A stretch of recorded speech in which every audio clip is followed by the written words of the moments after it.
Did you ever notice that people tend to only want to hear or see or learn what they already think is true? Anyway, hey, it's Daishihan Miller, and we're here with our weekly KUDEN podcast.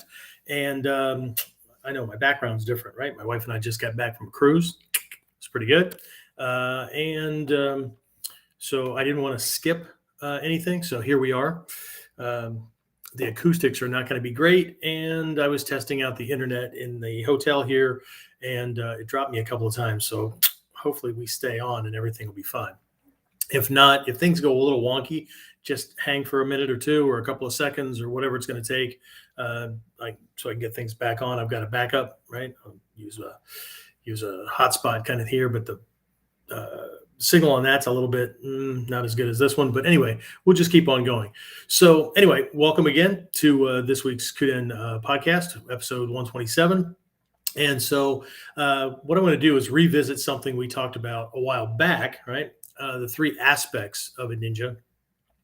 And again, this comes from Hatsumi Sensei's first book in English, Ninjutsu, History and Tradition, right?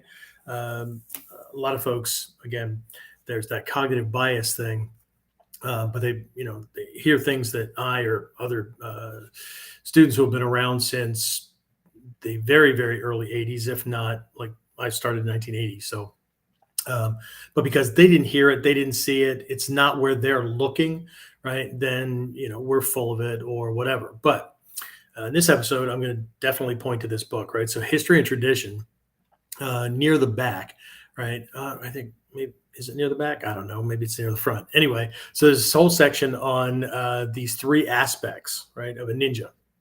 And we're going to look at those from two different perspectives during this episode. We're going to look at them from the omote, right, the obvious frontal kind of thing, which is how it's described in the book, right? But there's this backside, like with everything, right? So front side, frontal, omote, right? Ura, right, the hidden side, right, that we need intuition and a whole bunch of other things, experience and whatnot to be able to process and pull it out, right? So anyway, these three, right, the Miwo Shinobu, the Kokoro Shinobu, and the Shikyo Shinobu, right?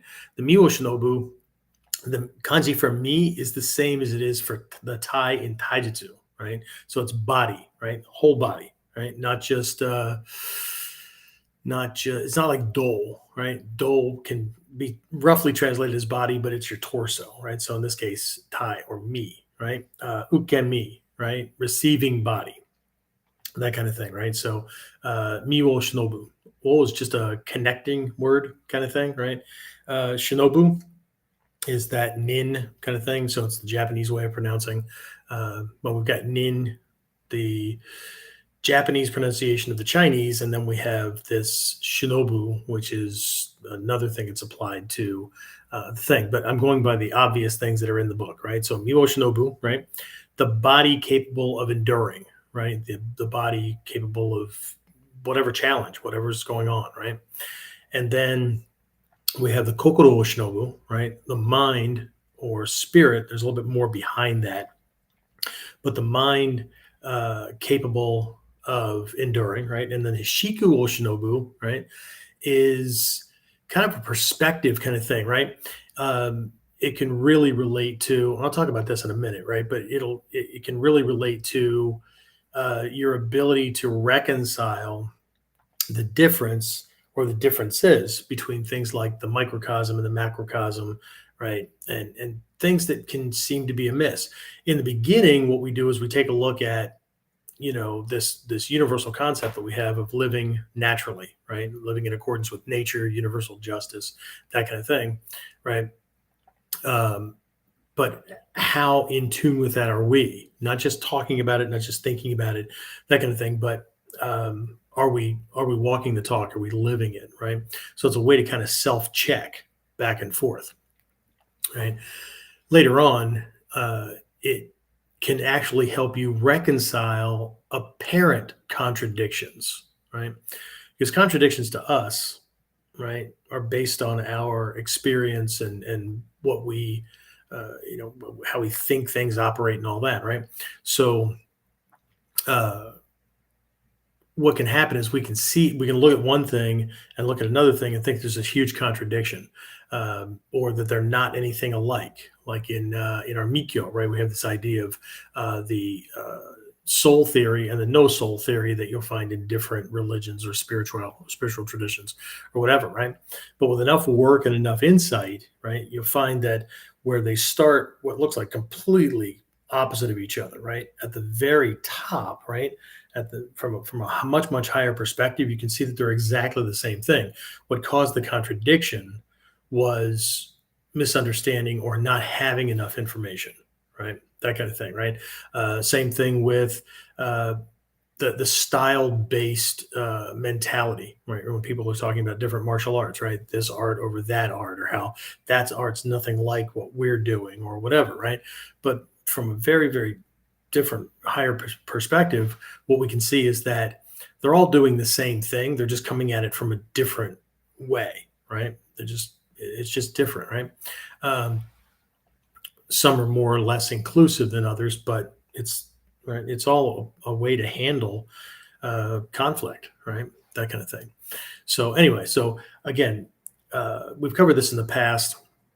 In this case, right, the obvious, right? So you can go to Ninjutsu History and Tradition. If you don't have a copy, I highly recommend it, right? It's a good basic primer, right? It was the first thing that Hatsumi Sensei introduced into the Western world, right? So again, Miwo Shinobu, right? So from the uh, obvious kind of side of things, right? What we're looking at is this whole idea of perseverance, right? It all points back to the nin symbol, right? Which in the book precedes this whole description of these three aspects, right? And this again goes to how many times have we discussed this stuff, right? The 3 in 1, 1 in 3 principle from the Gyoko school, whatever, right? Breaking 3 lines of balance at the same time. That's in the Tagagi Yoshi and several other schools, and all that kind of stuff, right? So this idea of being able to take anything and break it into at least 3 different aspects, taking taijutsu and breaking it into daken taijutsu, jutaijutsu, and taienjutsu, right? So you break it to get a better perspective of the whole thing. You're not taking anything out, right? You're just kind of separating it, or like if you have a gem, or like if I take my watch, right, and I hold it from this angle, right, and I look at it from this direction, I can see certain things that I can't see from here, right? But if I look straight down on it, then I get a different view. But there's other things I can see. So by moving around, moving the perceptions around, and the line of sight, so to speak, right, we can see more, right? And then what ends up happening is the intuitive sense, right? This third eye, sometimes people talk about, right? Makes it all sound like all woo woo and all that, right? It's not a literal eye, right? It's insight, right? In Mikyo, it's called, in Sanskrit, it's called prajna, right? In Japanese, hanya, right? Insight necessary for enlightenment or wisdom or understanding to take place, right? So anyway, I did need to mention that I will try to hop around and take a look at the chat and talk to folks and all that. I didn't want to skip a week, and I wasn't sure if I was going to be able to be on this or not because of our vacation. So James is not able to be on tonight, running things in the background. So this is like our earlier episodes where I'm trying to do everything at once. So we'll try to figure it out. I don't want to turn the chat on and leave it on, because we had those problems in the past where people would hijack things and whatnot. So I don't want to take that chance, because anything that I put up will end up on recordings later and all that. So we're going to leave that alone. Okay. Anyway. All right. So again, I'll go through them one more time, and we'll take a look at them from the obvious perspective, right? Because again, when we look at this nin symbol, right, the way we tend to take a look at it from the omote side. Remember, 2 sides of training. Omote, the frontal, the obvious. Hatsumi Sensei talked about this is your first phase of training. It's your first 20 years of training, right? And then you have the ura side of training. So omote is the light, positive, power development, all that kind of stuff, right? The next 20 years then is the ura side of training, right? The dark, the backside, right? Taking a look at all the things that human beings can do, or the things that you might have to do to win, right? To make sure that what needs to happen happens, right? Now, before we'll take a little divergence here on this thing, because a lot of people get all freaked out. I know I did when I first experienced this. I'm like 20 and 20. Holy crap! I'm going to be like, because I got involved in this art when I was 20, 21, something like that, right? So I'm thinking, oh my God, right?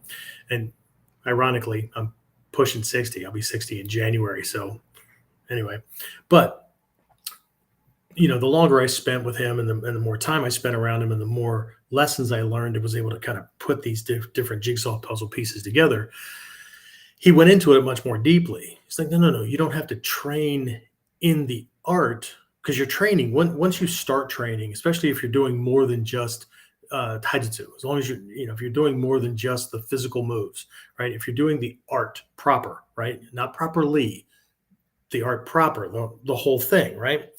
Then what's going to happen is you're going to learn certain lessons, and then you're going to be able to use reflection, right? There's this certain type of meditation that's in Mikyo also, called Vipassana, right? It's insight-based meditation.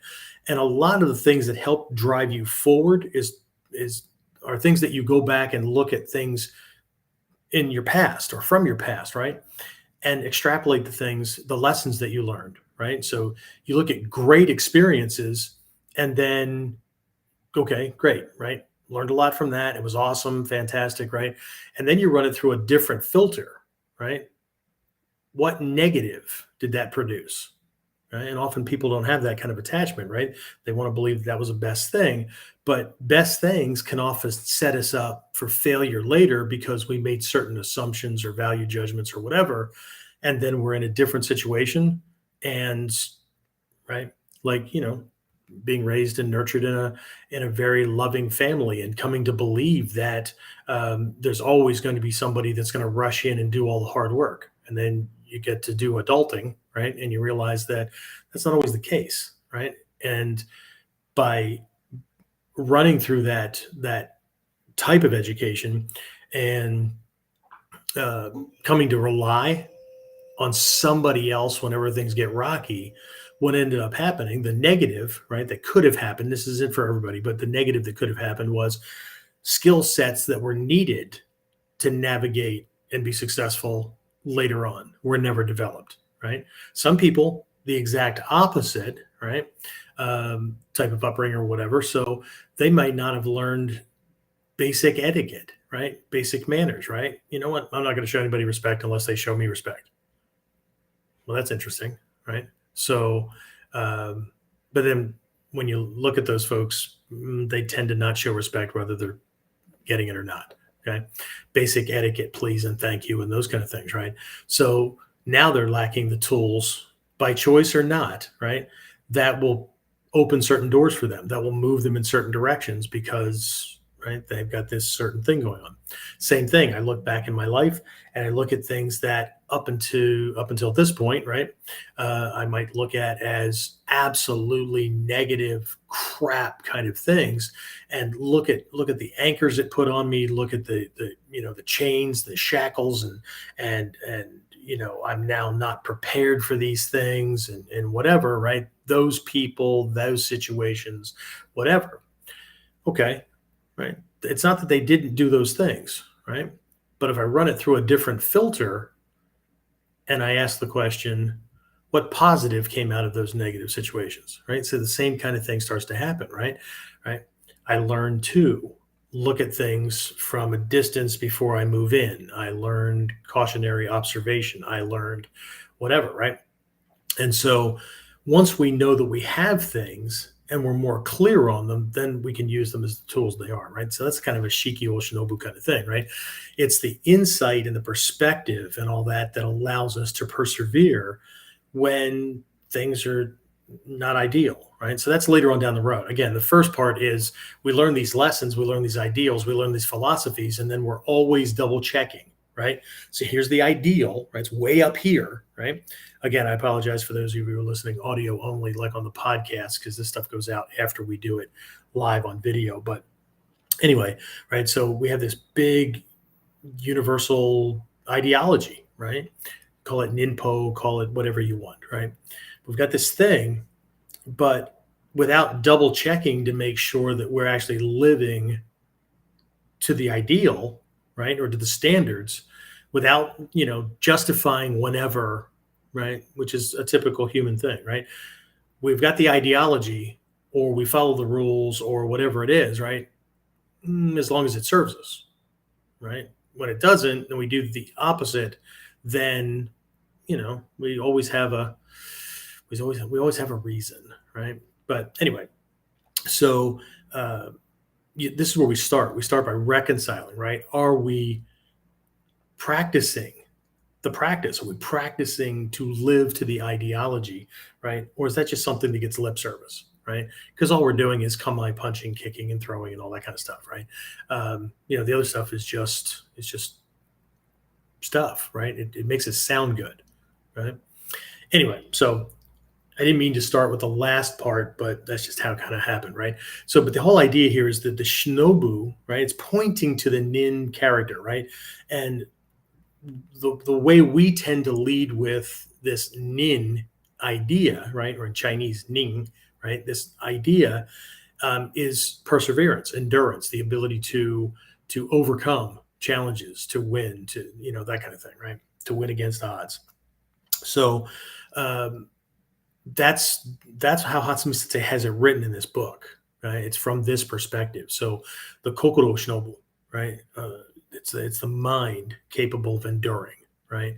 So uh, we learn as much as we can possibly learn, right? Now I need to back up a little bit because this idea of shin or kokoro in in the Eastern way of thinking, right? Like in the West here, we say mind, body, spirit, but in the East, it often gets translated that way, right? But it's mind, body, right? Mind, body, insight, maybe, right? So kokoro, right? Um, or this idea of shin, right? This kanji, right? It's the bottom part of the nin symbol, right? So you get the blade over the heart, okay? Um, but that's a collective, right? It's mind, spirit, those kind of things, right? Intention, even, right? Um, so it's all collective, right? To the Eastern mind, that they can't be separated, right? It's the shin, it's the shin, like in the Hanya Shinkyo, right? Hanya, right? Prajna, right? Insight, but the shin kyo is lesson. It's teaching, right? It's like sutra, but shin here is heart, right? What's being pointed to is the core or the essential nature, and that could be of a person, it could be of a tree, it could be of a truth, whatever, right? So but what's really being pointed to here in the base, again, beginning, right, is I point to this when we're doing classes on the Ninja no Hachimon, like we're going to be doing next weekend, as a matter of fact, or this coming weekend at our fall camp. We're going to be taking a look at the essential nature of the Ninja no Hachimon, right? Those 8 critical areas of training that a school had to be teaching to say that they were teaching Ninjutsu in old Japan, right? So we're going to be updating those based on essential nature, not based on me just throwing a bunch of stuff together and going, well, in today's world, we would just do it like this, right?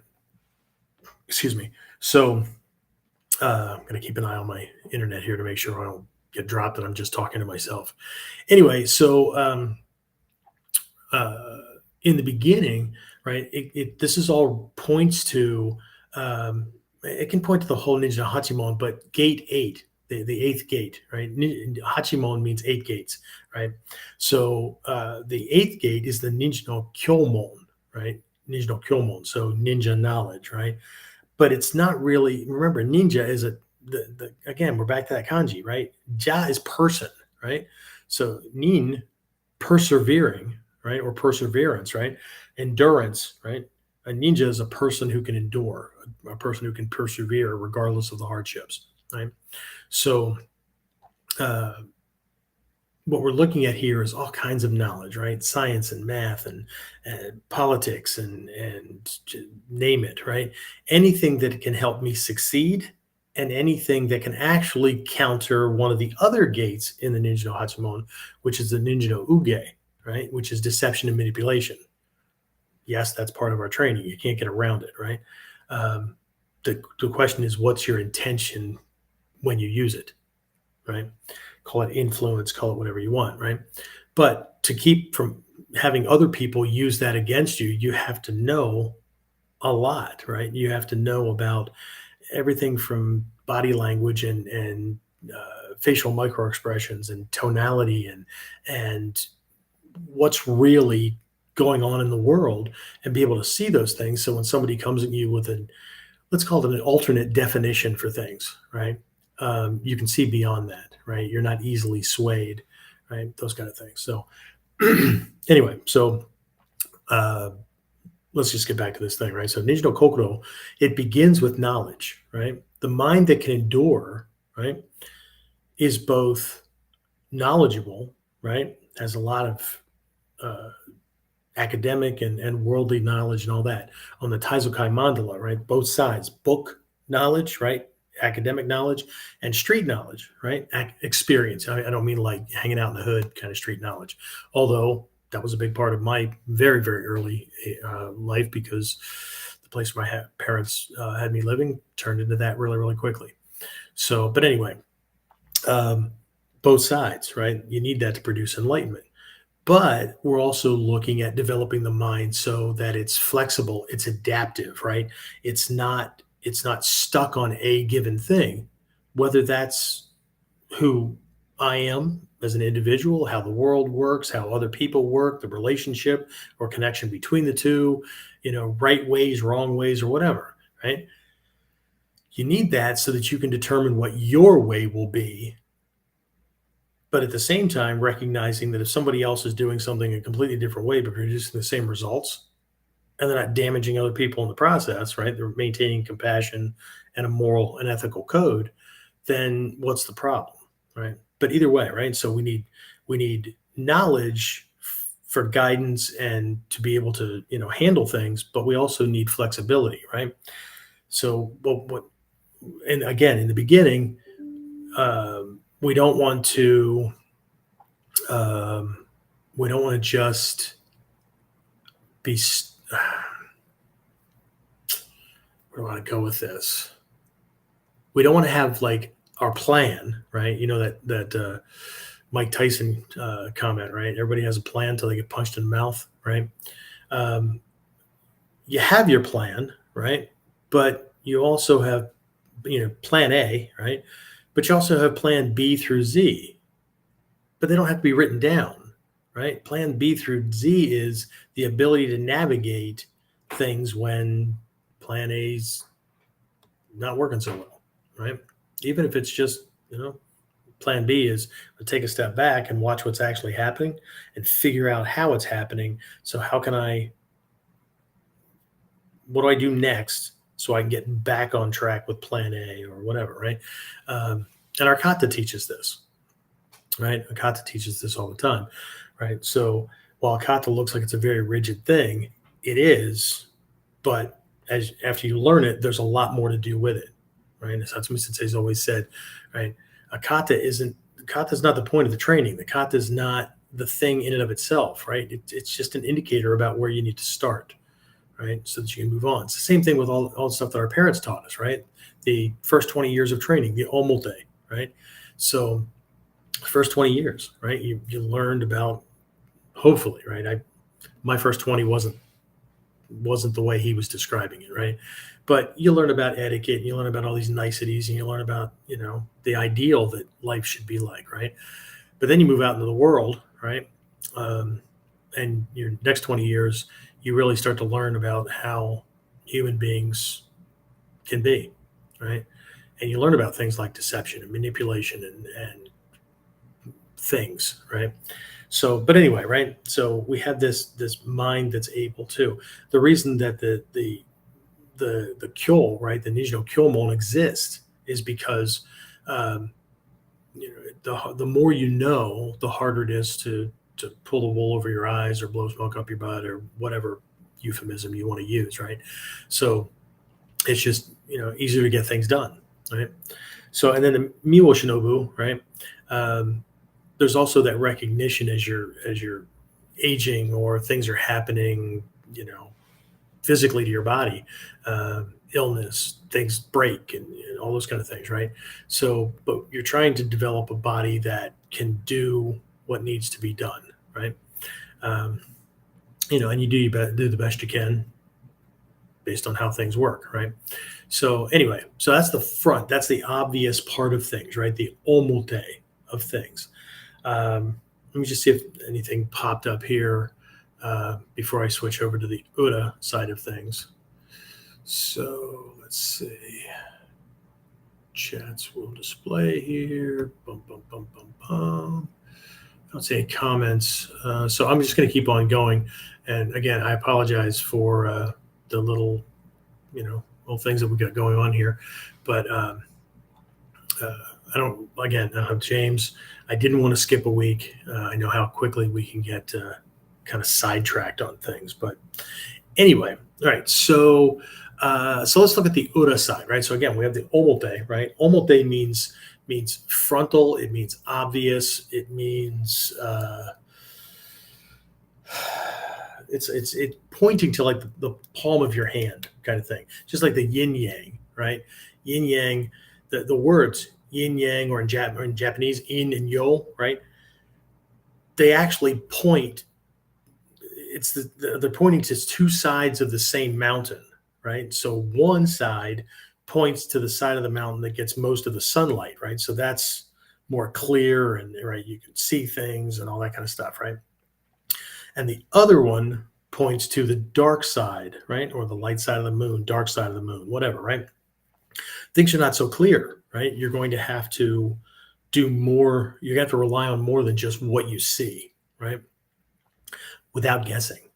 And that's the important part, right? The training is about developing the insight so that you know what's going on, right? If you hold a coin, right, you got a head side and tail side, right? I'm looking at the head side. I know that there's a tail side. I just have, without a mirror, I can't look at both sides at the same time, right? There's actually three sides. But anyway, you can't look at everything at the same time, right? So anyway, right. So if we're looking at the omote, the obvious stuff, right, and then there's this backside, right. So I'm gonna bring up a couple of notes that I prepared for everybody. So if you see me like looking around like I'm reading something, I am, right. So here's a question to ask, right. So we go through the omote side of training, right. We develop this perseverance, this endurance, this strength that allows us to keep going, right? To overcome challenging things and whatnot, right? And we develop this level of what I call confidence, power, and control that allows us to get things done, right? That allows us to keep going no matter how rough things get, right? My wife just said something to me earlier today as we were getting off the boat, right? We're talking about, working and all that kind of stuff. And we're talking about how much work I do, right? But there's things outside of my realm, I guess, right? But it still influences everything I do, right? So if the economy is bad, less people are going to enroll at the school, or people may not enroll into programs, or whatever, right? But that doesn't mean that even in the face of these things, right? If I don't blame them and I just keep going, right? Things, from my perspective, right, they've got to work out, right? It's that nanakorobi yaoki kind of saying, right? It's the formula for success: 7 times down, 8 times up. It's not about 7 or 8. It's about getting up one more time than you've been knocked down, right? And some of us, my wife included, just too damn stubborn to get to stay down, right? Which is probably why we do so well. Although she knocks me down accidentally a lot. It's usually jewelry snagging on body parts, but anyway. So here's a question, right? We've gone through all that stuff and we developed all this strength, right? What happens once you have the power you're seeking? what happens? Okay? If you're studying and you're starting to study the dark side of things, here's a preemptive question, right? That bridges the omote and the ura. Remember the first 20 years, right? Here's all the light and life and happiness and Santa Claus and Easter Bunny and all, whatever you have going on in your country, right? Um, that's the ideal for human beings living a positive life, right? Be kind and everything will be okay, right? Love conquers all. Then you start realizing that it doesn't, right? The good guy doesn't always win, right? All those things, right? This is what starts to happen, right? You have this, you have the insight, you have the skills, you have all that stuff, right? Um, what what can happen, right?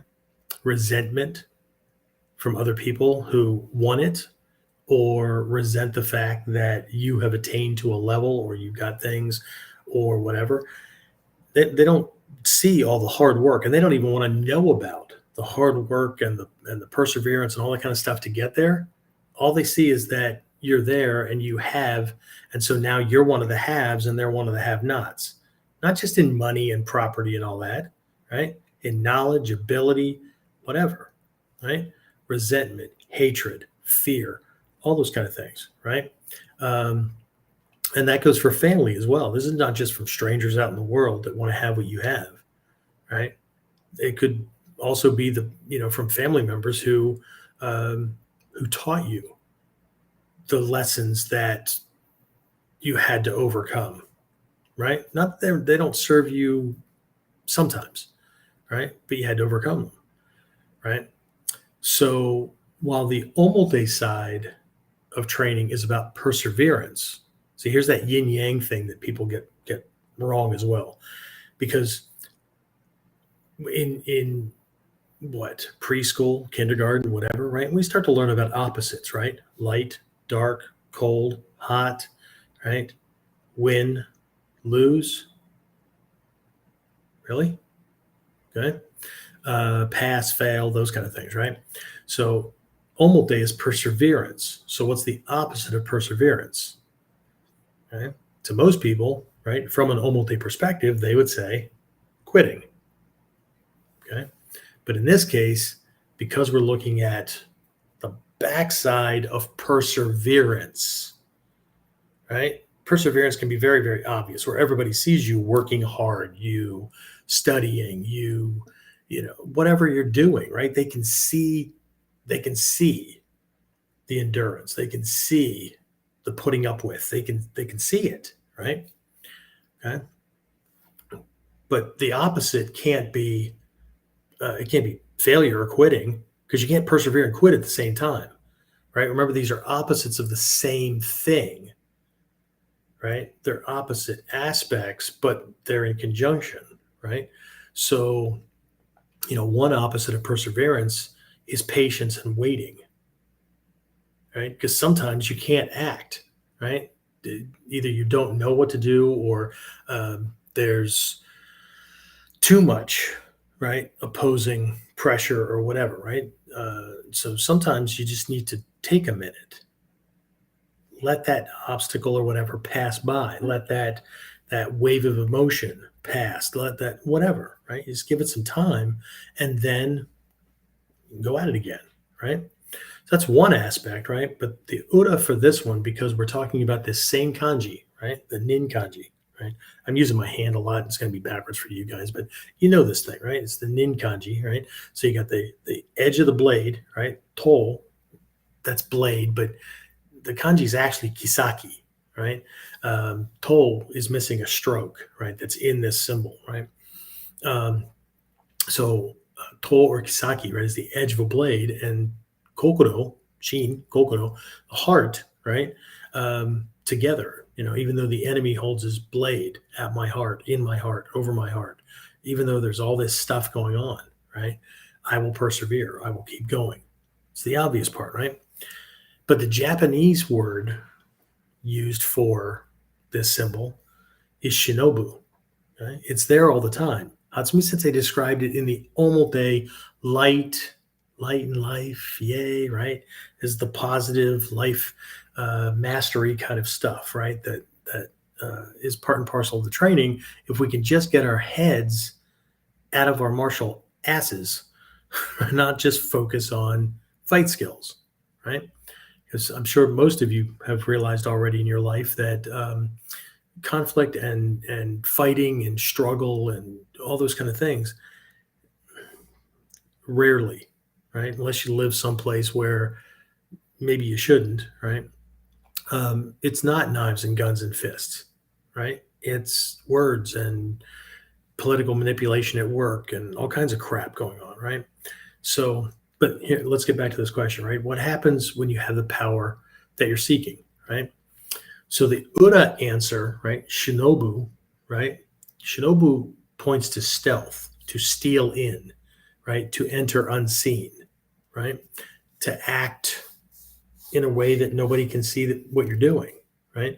Because the highest level in ninjutsu is to work your will without action, right? You do what needs to be done and get it done, but nobody knows that you did it, which is why a lot of people in the Bujinkan or in any aspect of what they're calling ninjutsu would not be good ninja because they need accolades. They need to be held in high esteem. They need it, right? And it just that's the antithesis of ninjutsu, right?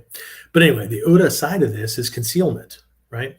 So Miwo Shinobu, right? It's not about the body capable of enduring. You already have that, right? So now what we're doing is we're hiding our body. We're hiding our person. We're hiding our life, right? We're not telling everybody or showing off stuff so that it causes the resentment or the guy that wants to break into your house and steal your stuff or whatever, right? It's a hugely different thing, right? So body in this case isn't necessarily our physical body, right? It's more about me as a person or my life and those, that they're a part of me, but they're not a part of my physical body, right? My wife, my kids, my family, my friends that are to me closer than many of my family members, right? Hurt them, you probably hurt me or cause me to take action way faster than if you physically hurt me, right? Just way different, right? So this also points to not exposing every part of your life, right? Not exposing every part of your belief systems or whatever, right? Because people will make a value judgment and then begin treating you based on their bias, their cognitive bias, right? Because they believe that people who believe this thing are whatever, right? And then they'll use that to like, dislike, or whatever. Right? This causes a lot of folks these days to be running around trying to be liked by everybody, right? And what they end up doing is in their attempt to stand for everything, they end up standing for nothing, right? So the shinobu now is, it's the Japanese Japanese pronunciation, right? So now we're on this stealth thing, right? It's not just sneaking into places and trying to sneak out of your house if robbers, break in or those kind of things. It's not that kind of physical stealth, right? Right. So we're hiding aspects of myself that nobody gets to see, right? There's a whole practice for that, right? But it's the same, it still points back to perseverance. It still points back to endurance. It still points back to being able to stay the course, right? To survive, to live longer, right? And when you get this part, right, often people will be surprised, right? I mean, think about Takamatsu Sensei, right? Takamatsu Sensei, Hatsumi Sensei's teacher, right? Nobody knew that he was a ninja, right? This is just this guy and his wife that ran a noodle shop, and he had this cat. And he used to flirt with women all the time, right? They had no clue that he was a ninja grandmaster until they read his obituary. That is Miwo Shinobu, hiding the body, hiding the person, hiding the life. He had students, all that kind of stuff. Nobody had any clue, right? If they did see him training, they thought, they were doing karate or aikido or something like that. No idea, right? Okay. So then we have kokoro shinobu, right? On the omote side, right, it's the mind capable of enduring, right? But on the ora side, right, it's hiding your intentions, hiding your heart, hiding your mind, right? Sometimes you feign ignorance, right? Sometimes I did this a lot as a police officer, right? I did it a lot as a parent, right? I'm sure you have as well. I'll ask questions that I already know the answer to just to see what comes back, right? In neurolinguistic programming, we have things like locator questions, okay? So I'm not making assumptions, those kind of things, right? And so I can uh, get farther, right? I can help somebody get farther, my students get farther and all that, right? But what are my intentions? Where's my heart, my spirit, those kind of things, right? What do I know? What do I not know? Those kind of things, right? So the kokoro shinobu, it doesn't go from the mind capable of persevering, right? There's a recognition that if people think that you believe certain things or that you know certain things or whatever, right? They want to argue with you, right? Everybody from the internet trolls to people that are just not passive aggressive. What's the word? Um, they have an oppositional personality disorder, right? Where no matter what you say, right, they're going to take the opposite stance. Okay. Um, the way to handle them is you start every request or question or thing that you want them to do or whatever, right? Instead of tossing out what you want and then being braced to argue your way in or to make your best stance for why they should or shouldn't or whatever, right? If you know that they're this way, I mean, if they're not this way, it may or may not work, probably not, right? But with a true oppositional personality disorder, right, you start every question or approach with, you're probably not going to like this, but, or you're probably not going to agree with me, or you're probably going to think this is stupid. My wife's really good with this one, right? You're probably going to think this is stupid or whatever, right? And then you say the thing, and a true oppositional personality won't be opposed to the thing that you want done. They'll be opposed to the fact that you told them they wouldn't like it or they wouldn't agree. Okay. So it's a pretty cool thing, right? They will flip that and end up wanting to do the thing that you wanted. Ninja no uge, deception and manipulation, influence, right? But in this case, right, we're hiding our intentions, we're hiding our heart. You don't just like go stomping around, right? Whatever. Okay. And ultimately, this is all part of your life, right? But it's in the way you handle things, right? Um, in the art of war, right? There's this idea of psychological warfare, right? Being stealthy, right? The use of spies, all that, right? Um, but it's you don't always let things. You don't have to go telling everybody everything, right? It's the person that puffs the chest out, and walks around like they got to be the big guy. They're going to be the person that somebody shoots them across the street. That's the physical side, right? But it's also the person that, well, we're just going to set things up at work so that you do the thing that will get me your job because you're going to be on your way out. All those things, right? So we don't show our cards, that kind of thing, right? How you're feeling, those kind of things, right? We don't wear our emotions on our sleeves. Doesn't make us cold. People often not see um, an extreme emotional response. So therefore, you must not be happy, or you must be uh, whatever, right? But in reality, right, you're fine, but you're not showing it, right? Or in some cases, you show the opposite because they need to see it, right? Okay. Showing sympathy, showing whatever, right?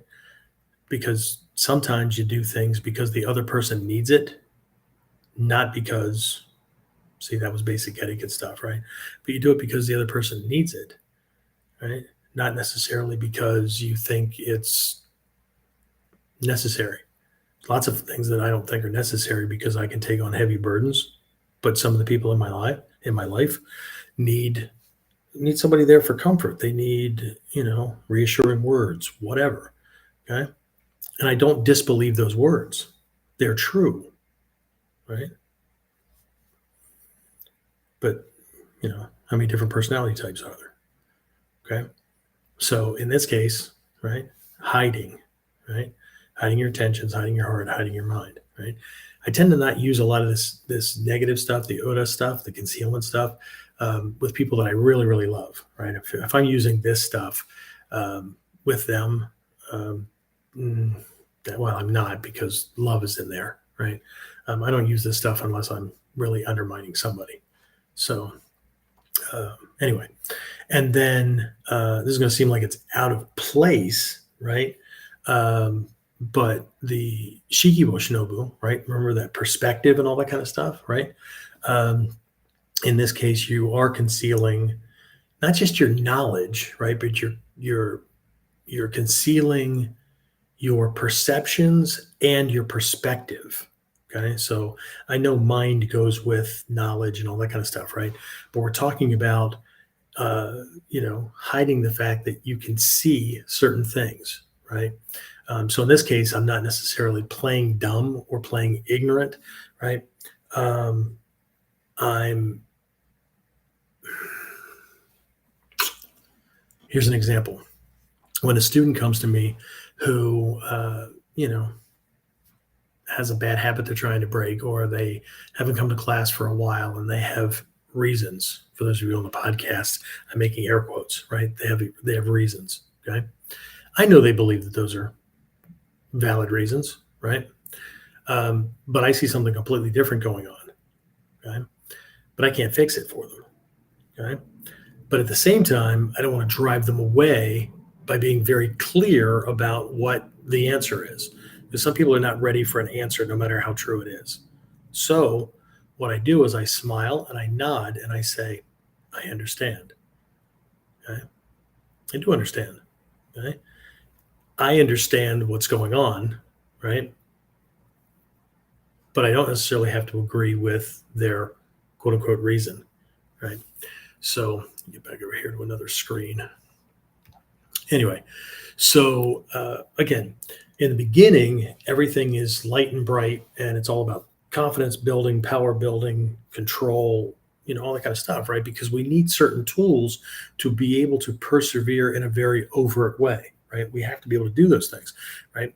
Learning our martial skills, right, allows us to persevere, right? As one of my teachers said, you can't do good in the world if you're not in the world, right? So we learn these things and learn to be able to do some pretty horrific things to a pretty horrific person if we need to, right?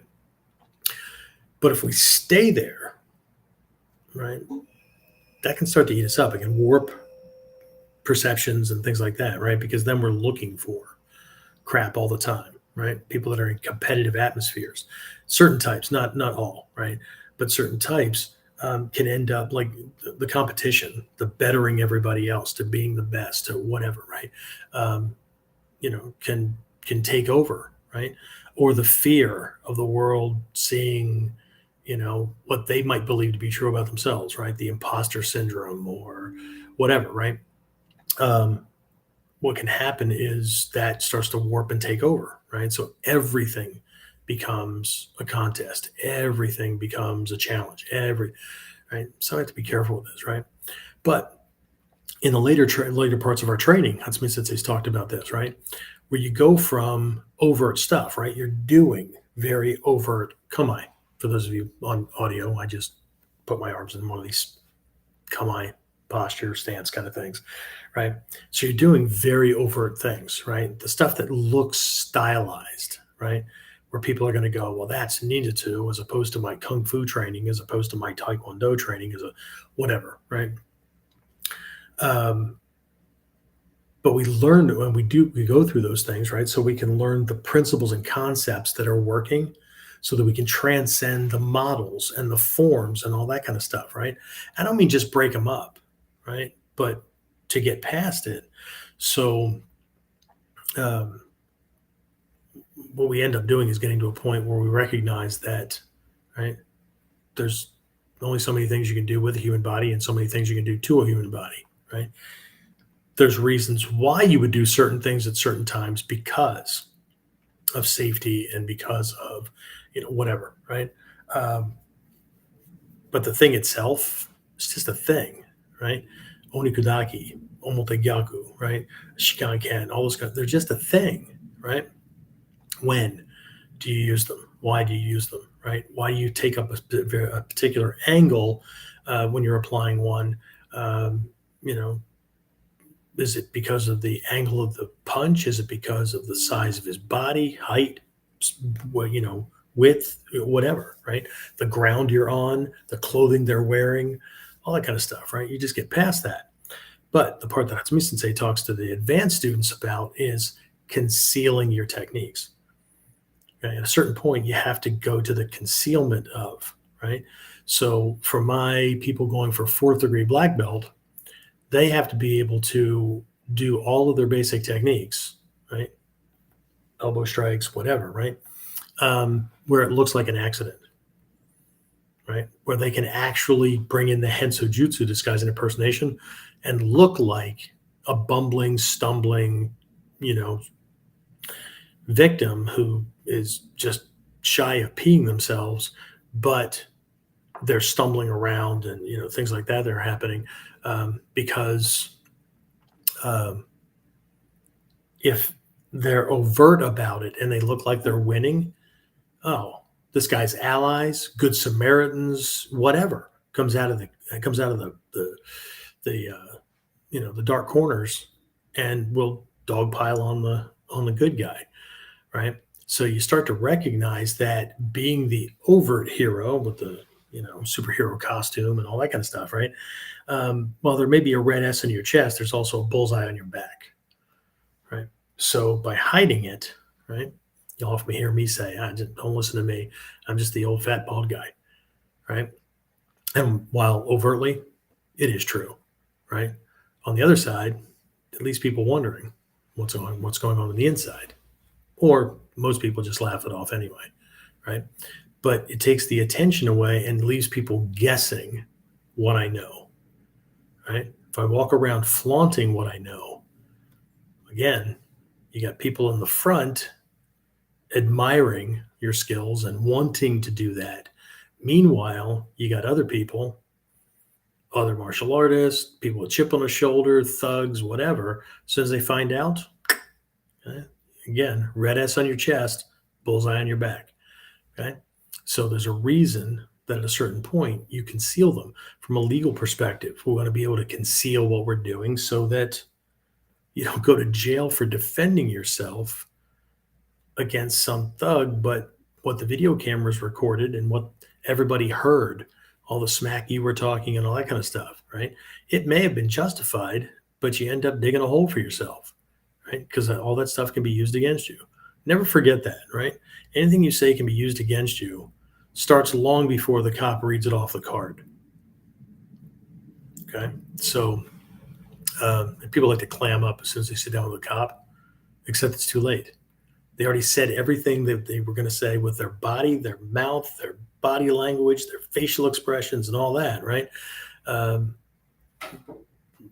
the whole time things were going on. And you know what? Here's that concealing your life every day of their lives as well, right? That's why when some people get in trouble for something, people go, it was going to happen sooner or later, right?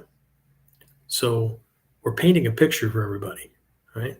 And we're getting what we want or not based on all of these things. So it's a lot more to it than just kind of playing around. But at a certain point, again, full circle back to martial arts techniques. At a certain point, legally, even I just had a discussion with some students not too long ago about your family and certain family members can really feel safe, right? And confident because you have these skills. But that can all change once they see the demon come out and they see the amount of violence that you're capable of. and what you can do, that can change. It can change in a heartbeat. It can change your entire life. Okay. So there's a reason. There's a reason omote. There's a reason frontally to develop the skills. There's also a reason to conceal the skills. Okay. So again, Miwo Shinobu on the omote side, right? Developing a body capable of persevering and enduring hardships, challenge, especially training, right? Training can be more challenging than life can be, and it should be, right? If you're not pushing yourself, and again, this goes to like physical training and all that, and I've been guilty of this in my past and whatnot, physical training, exercise, or whatever. People will train to the minimum requirement for, working out, muscle building, whatever, right? But then they wonder why growth or progress is slow, right? If you always train to the minimum, your body doesn't have a reason to change drastically, right? You got to push it as far as you can, right? Every time that you're doing it, right? Every workout should be as hard as the first time, whether that was last week, yesterday, 5 years ago, or whatever, right? There's certain training systems that are out now that's the point, right? You hit it as hard as you can for that 15 seconds, 30 seconds, whatever you're doing, right? So beginners, they might only be able to do 8, 10 reps of something, but somebody else might be at 20, 30, right? Because both people are hitting it as hard as they can for that amount of time. So everybody walks off the exercise floor at the end of everything, just like day one, right? They're exhausted. Their body has a reason to adapt to that level, right? And then you push it harder, right? That's how you find your limitations. But anyway, right? So we develop this stuff, but then that in and of itself, right? You never get anything good without getting the negative that comes along with it, right? Ever, right? You buy a house, you get upkeep and maintenance costs, repair bills, and taxes, right? You, whatever, right? And this is not a pessimistic kind of thing, right? They come hand in hand, right? You start to get money, you buy a new car, whatever, right? Some people are going to appreciate it and pat you on the back, and other people are going to be envious, jealous, they're going to hate you, whatever, right? Because they can't, or they didn't, or whatever, flies in the face of things. So anyway, that's what I have. Want to leave that out there for everybody because I want to touch on this again. But we want to look at it from this stealth, right? We're all trying to be ninja, right? So how does stealth fit in without throwing movie smoke bombs or putting on a black kabuki theater stage handler's outfit, right? And sneaking around or whatever, right? So how do we really approach this whole idea of shinobu, right? Stealth, right? Concealment, those kind of things, right? It's not all physical. I mean, ultimately it reflects physically, but it's not what most people think it is, because you can't show this stuff easily in a ninja movie, right? People don't want to see that, right? They want to see this lone guy dressed in a funky outfit taking on Uzis with sword or throwing stars or whatever. They don't want to see life mastery and those kind of things, right? Okay. They don't want to see, and a lot of people, right? There's that pride. A lot of martial artists have, ego gargantuan, right? So they're not going to wander around doing, and I apologize to you young bucks, but you can find the episodes on YouTube and maybe even Netflix and places like that, right? But look up some of the old Columbo TV shows, right? He was this detective, right? None of the other detectives looked at him like he knew anything. They always kept the bad guys off guard because he just looked inept. And yet he was one of the smartest guys around, right? So good stuff. Anyway, so I see that Jimmy's on. I've seen people come and go as things have been going, but hi, Jimmy. Let's see. So I don't see anybody else. So I'll leave it open for another couple of minutes here, see if anybody has any questions or comments about what I covered. Was there an aha moment? Was there anything that stood out? Do you have a question about anything? I do have the chat open at the moment. I don't know if you can see it on your end, but anyway. So if you have it, that'd be great. I do have to get to bed way earlier than normal because we have another early flight out in the morning so we can make it that last leg home. So anyway, anything? Yay, nay? I'm not on all of the platforms. Again, I've got to concentrate on this. So if you're over on YouTube or you are Jimmy's on Facebook and some of you may be over on YouTube or whatever, I'll get caught up over the next day or two. And if you had any questions or whatever, I'll answer those. But if anybody has anything right now that I can answer, that would be, more than willing to do that. Let's see. I don't know if this will change anything or not, but let's see. Nope. All right. All right. Going once, going twice. All right, guys, I'm going to go ahead and wrap things up, and I will talk to everybody again next week. Same bat time, same bat channel. Don't forget, this Wednesday at 3 p.m. Eastern time, we've got our Whiteboard Wednesday. I'm going to be talking about maximizing power and bite in our strikes, right? We take a look at 4 aspects of training that look different, but they're interconnected. They serve each other, right? And then that will feed, obviously, the Friday virtual class. We're going to pick one of these fists and look at it and show you how the Togakude school punches with objects on their hand and those kind of things. And I don't mean like shuko and whatever. I just mean anyway. So, and then Friday evening through the weekend, right? We've got our fall ninja camp. And again, the theme is bringing the ninja no hachimon into the 21st century. And I think I have a breakout session with somebody. I think he just tried to get back to me. There's been this huge delay that we may be looking at 2 sides to the jiu-jitsu MMA kind of thing, right? So he's very, very good on the jiu-jitsu side. And so if it works out the way we originally proposed, the session will be about, him teaching the moves and then me teaching how we would beat it, right? So anyway, and remember, right, if you can't make it in live for things, we've got a virtual option, so you can be on, you can be, training at home or whatever. If you don't want to do that, in the emails that should be hitting everybody's email box in the last couple of days, there is a link in there to just get the recordings. If you want to do the live option, you obviously get the recordings for whatever time you put in, but maybe you can't do the whole weekend because of work schedule or whatever, right? You can just do a session, right? Do a single day, pay for a single day and do a session on one day and a session on another day. It doesn't really matter, right? Some knowledge is better than no knowledge at all, right? So anyway, that's what I have. We'll leave it alone. And then the other program, or we have a life mastery 10-week program that's going to be starting in a couple of weeks.